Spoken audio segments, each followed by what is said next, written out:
This is a special report coming to you from the Skills and Technology newsroom high atop the towering metropolis of New York City. The following information has...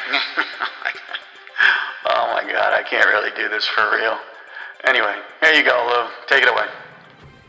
On the shoot, there was a whole lot of conversation about the monitors. They were in an editing suite, and it was for color correction. So there's a whole bunch of monitors, the big one, and then the ones that were on the computers. And the DP and everybody, all the bosses were like, well, we got to fix the monitors to the camera. Joe, what was that all about? What were people trying to figure out? I love your technical chatter. Yeah, right. Isn't that great? The big monitor. So, yeah, what in that particular instance, I think you're talking about a couple of months ago, maybe, I think. Uh-huh. But anyway, what you're describing is commonplace. Okay. When you have computer monitors in a shot or another TV monitor in a shot, what has to happen is your cameras, and I'm not going to get real technical on this, so for those of you who want me to be technical, you just turn this off now.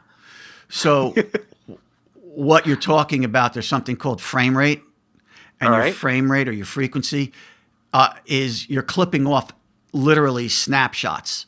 That's the easiest way to explain it. And then you're just putting them all together, and that becomes, so 24 is 24 in that same time. So anyway, forget all this. Bottom line is everything has to be shooting because your screens, even though it looks static, it's not. It's actually refreshing constantly. So if your computer screen is refreshing at a particular frequency and your camera is doing it at a different frequency, those two, you're going to start seeing the actual fluttering of the computer monitor on your camera. I've been in studios, broadcast studios, where they got caught with this problem, where they have, those huge monitors that weather channels use them a lot, sports use them a lot, where they're moving things around and people and the talent's touching the screen and making things bigger and whipping them around. That monitor, I've been in it where they had the monitor has been there. They got new cameras. So they had their new cameras. They brought the cameras in. They weren't using the control room, which is always the place where these things can get fixed pretty quickly. They were doing them on E&G cameras. And what happened was, even though they had been doing this shoot for, I don't know, a good year or so, the same setup, when the new cameras came in, nobody realized that the new cameras were refreshed at a different rate.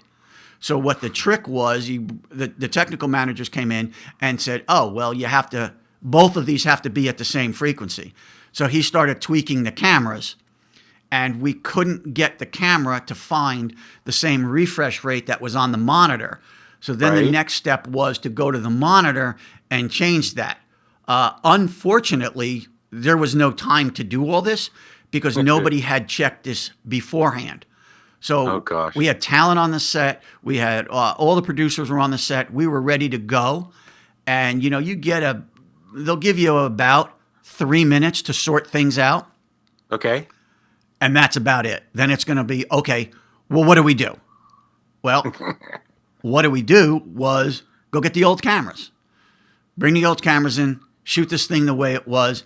And the stuff that we shot prior with the new camera, we just didn't use that shot on camera. It got covered with B-roll. I don't even remember the sport, but we got covered with some plays and stuff, so you didn't actually see it on camera. You just heard the two guys talking about it, what was going on. So again, that's kind of what you were leading to. There's a lot of technical specs here that we could drill down in, but it's not going to interest maybe about 1% of 1% of our audience. Understood. Maybe we'll go into it in another longer version podcast. But thanks for explaining that, because there was a lot of chatter, and I was wondering what everybody was so nervous about, and now I know. Thanks, buddy. You got it. Thanks for listening to today's show.